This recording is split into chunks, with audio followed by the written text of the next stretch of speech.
နှစ်ပေါင်း40ကြာမှပေါ်ပေါက်လာတဲ့လှုပ်ဝက်ချက်အိမ်နေချင်းတယောက်ကရောက်ရှိလာခဲ့ပြီးတော့ရှာရွန်ရဲ့နင့်အောင်တော့ရဲတွေကလာဖမ်းနေကြပြီဆိုပြီးတော့လာပြောတယ်ရှာရွန်မသိရတခုကတော့သူနှစ်ပေါင်း40နီးပါးလောက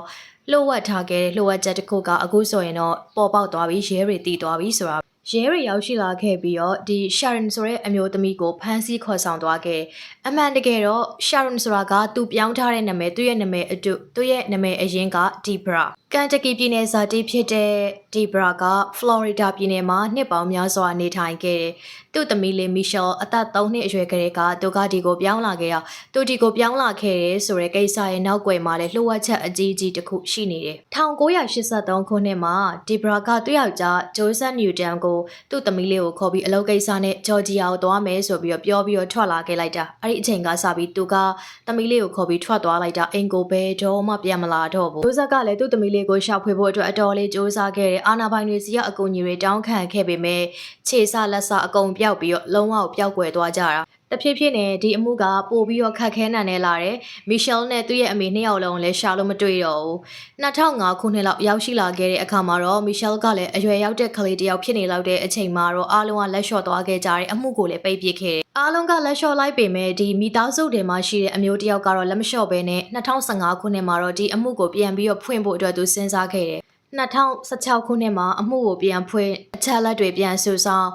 ်ဒါနဲ့ပတ်သက်တဲ့အချက်လက်တွေတဖြည်းဖြည်းစုဆောင်လို့ရလာတာနဲ့အမျှမီရှယ်ကိုရှာဖို့အတွက်အတော်လေးနီးစပ်လာတယ်။တရက်မှာတော့အမျိုးသမီးတယောက်စီကနေပြီးတော့ဖုန်းကောတစ်ခုနဲ့အတူတူဒီဘရာဘာမှရှိလဲဆိုတဲ့အကြောင်းကိုသူတို့ရှာတွေ့သွားခဲ့ကြတယ်။ဒီအမျိုးသမီးက Sharon ဆိုတဲ့နာမည်နဲ့ပြောင်းပြီးတော့နေထိုင်နေခဲ့တာဖြစ်တဲ့အတွက်ကြောင့်မို့လို့သူတို့ကလည်း Sharon အကြောင်းကိုစုံစမ်းနေနေမှဒီဘရာဖြစ်တယ်ဆိုတာသိသွားတယ်။အချက်လက်တွေအကုန်လုံးကိုစုံစမ်းစစ်ဆေးကြည့်လိုက်တဲ့အချိန်မှာ Sharon ကဒီဘရာဖြစ်တယ်ဆိုတာကိုသိသွားခဲ့တယ်။သူကမိသားစုအုပ်ထိန်ပိုင်ခွင့်ကိုချိုးဖောက်တဲ့အတွက်ကြောင့်မို့လို့လည်းဖမ်းဆီးခံလိုက်ရတယ်။အဲ့လိုနဲ့ပဲတားဖားနှစ်ယောက်ကတော့နှစ်ပေါင်းတော်ကြာမှပြန်ပြီးတော့တွေ့ရတယ်။3နှစ်အရွယ်မှာကလေးကသူ့ရဲ့သမီးလေးကိုသူမတွေ့ရတော့တာသူ့သမီးအသက်36နှစ်လောက်မှပဲသူနဲ့ပြန်တွေ့ခွင့်ရသွားတော့တယ်။ဒီအချိန်မှာဖခင်ဖြစ်သူကလည်းအသက်တော်လေးကြီးနေပြီ။သူ့သမီးလေးကိုလည်းသူက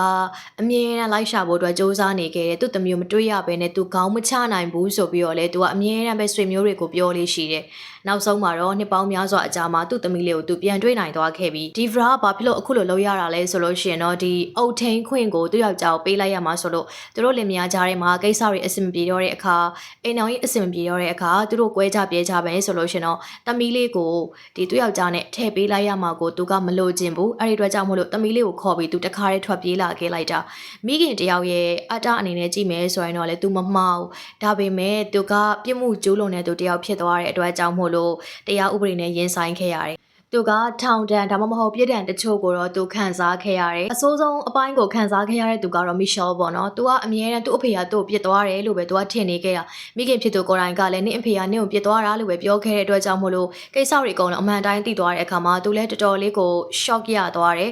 စိတ်ဒဏ်ရာအကြီးအကျယ်လည်းရရှိသွားခဲ့ပေမဲ့သူ့အမေကိုသူကအယမ်းချစ်တယ်သူ့အမေပြစ်ဒဏ်ခံရမှာကိုလည်းသူကမလို့ကျင်ခဲ့ဘူးဒီဘရာကိုယ်တိုင်ကလည်းသူလုပ်ခဲ့တဲ့အမားတွေအကုန်လုံးအတွက်သူနောင်တရပါတယ်တဲ့သူထွက်ပြေးခဲ့တယ်ဆိုတာကလည်းသူ့သမီးလေးကိုဆုံးရှုံးရမှကြောက်တဲ့မိခင်စိတ်နဲ့သူထွက်ပြေးခဲ့မိတာမိခင်ဖြစ်သူရဲ့လောက်ရဲ့အပေါ်အားလုံးရောဘယ်လိုထင်ပါသလဲဒီလူကသူ့ကိုယ်သူဘတ်မန်လို့ထင်နေတာသူကဆီလီကွန်ဗယ်လီကလူဝင်မှုကြီးကြပ်ရေးရှင်းနေတယောက်ဖြစ်ပြီး Harvard Law ကနေဘွဲ့ရထားတဲ့ထက်မြက်တဲ့သူတယောက်ဒါပေမဲ့သူ့မှာစိတ်ဝေဒနာတွေနဲ့စိတ်မူမမှန်တဲ့ပြဿနာတွေရှိတယ်2009ခုနှစ်မှာတော့သူကလူတွေကိုစတင်ခြောက်လန့်ဖို့အတွက်ဆုံးဖြတ်လိုက်တယ်သူကပထမဦးဆုံးအနေနဲ့အမျိုးသမီးတယောက်ရဲ့အိမ်ကိုမနက်9နာရီလောက်မှာဖောက်ထွင်းဝင်ရောက်သွားခဲ့တယ်အဲ့ဒီအမျိုးသမီးကိုကြိုးတွေတုပ်မျက်လုံးကိုလည်းမမြင်ရအောင်လို့သူဒီရေကူးမျက်မှန်အမဲတွေတက်ပေးပြီးတော့အဲ့ဒီအမျိုးသမီးကိုဖမ်းဆီးထားခဲ့တယ်ပြီးတော့ဒီအမျိုးသမီးရဲ့အချက်အလက်တွေကိုသူကရှာဖွေတယ်ဒီအမျိုးသမီးကိုအတ္တမပြုခြင်းဖို့အတွက်သူဆုံးဖြတ်ပြီးခါတော့မှစိတ်ပြောင်းသွားတဲ့အတွက်ကြောင့်မို့လို့သူလွှတ်ပေးလိုက်တယ်ပြီးတော့အမျိုးသမီးကိုရာဇဝတ်မှုဆိုင်ရာကိစ္စတွေနဲ့ပတ်သက်ပြီးတော့အကြံဉာဏ်တွေလည်းပေးသွားသေးတယ်အိမ်မှာခွေးမွေးထားဖို့အတွက်တခိုးဝင်မလာအောင်ကာကွယ်ဖို့အတွက်ကိုလည်းသူကပြောသွားခဲ့တယ်အဲ့ဒီနေရာသူပြန်ထွက်သွားပြီးတော့စိတ်မကြခင်မှာနောက်ထပ်အမျိုးသမီးတယောက်ကိုလည်းအခုလိုမျိုးပဲထပ်ပြီးတော့လှုပ်ခဲ့တယ် ရဲတွေကသူ့ကိုတန်တရားဝင်ပြီးတော့စစ်ဆေးတဲ့အချိန်မှာဒီမတ်သျူဆိုတဲ့သူကတော်တော်လေးကိုစိတ်ချောက်ချသွားခဲ့တယ်ရဲတွေကတရုတ်အစိုးရနဲ့ပေါင်းပြီးတော့သူ့ကိုဖမ်းဆီးဖို့အတွက်လုပ်နေတဲ့ spy camera တွေတက်ပြီးတော့သူ့ကိုစောင့်ကြည့်နေရဲဆိုပြီးတော့သူကထင်နေခဲ့တာနောက်ပိုင်းမှာလည်းသူကသူ့ရဲ့အကျင့်တွေကိုပြင်လားဆိုတော့မပြင်ဘဲနဲ့အမျိုးသမီးတွေရဲ့အိမ်တွေကိုချောင်းပြီးတော့ဓာတ်ပုံရိုက်တဲ့သူတွေဖြစ်လာခဲ့တယ်သူ့အနေနဲ့ဒီချမ်းသာတဲ့သူတွေရဲ့100ခိုင်နှုန်းလောက်ကတကယ်ကိုမိတ်ဆာကောင်းတွေဆိုပြီးတော့လည်းထင်နေသေးတာနောက်ပိုင်းမှာတော့သူက Lake Tahoe မှာရှိတဲ့တောတွင်းအိမ်လေးတစ်အိမ်မှာပဲအခြေချပြီးတွားရောက်နေထိုင်ခဲ့တယ်သူက Christopher Nolan ရဲ့ Batman ကားတွေကိုခဏခဏကြည့်ပြီးတော့သူ့ကိုယ်သူလည်းအဲ့လိုမျိုးလို့ထင်နေခဲ့တယ်ပြီးတော့သူကညဘက်တွေမှာဆိုရင်တော့ရေကူးဝစ်ဆောင်ကြီးကိုဝစ်ဒီမြင့်မတ်အမဲတွေကိုတက်ပြီးရင်တော့သူ့ကိုယ်သူ Batman တယောက်လိုမျိုးခံစားနေခဲ့ပြီးတော့ချမ်းသာတဲ့မိတ်ဆာကောင်းတွေကိုတိုက်ခိုက်မယ်ဆိုပြီးတော့ရေဖြိုးတနတ်တွေနဲ့ထွက်သွားလေးရှိတယ်နောက်ပိုင်းမှာတော့ဒီ Matthew က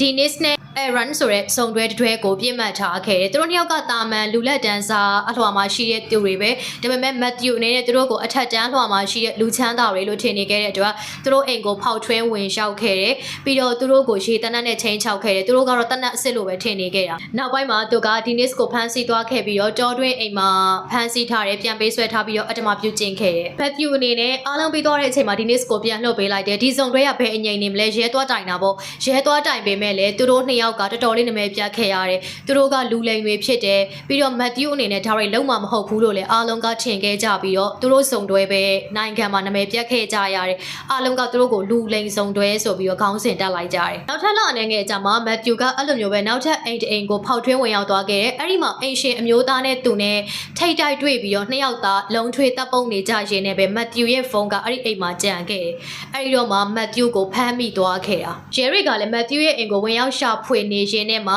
Dennis ရဲ့ဒီကွန်ပျူတာကိုတွေ့သွားတယ်သူခိုးယူသွားတဲ့ laptop ဒီ laptop ကိုတွေ့ရှိသွားခဲ့တဲ့အခါကျတော့မှ Dennis နဲ့ Aaron တို့ပြောနေတဲ့စကားတွေအကုန်လုံးအမှန်ဆိုတာကိုသိသွားတာ Dennis နဲ့ Aaron တို့စုံတွေကတော့သူတို့ကိုလိမ်လည်သူဆိုပြီးတော့ဆွဆွဲခဲ့တဲ့ရဲဌာနကိုတရားပြန်ဆွဲခဲ့တဲ့အတွက်ဒေါ်လာ 2.5 တန်ရောကြေးရရှိခဲ့တယ် Matthew ကသူလုပ်ခဲ့တဲ့အဖြစ်တွေအကုန်လုံးကိုဝန်ခံခဲ့ရတယ်သူထောင်ဒဏ်240ချမှတ်ခြင်းခံလိုက်ရတယ်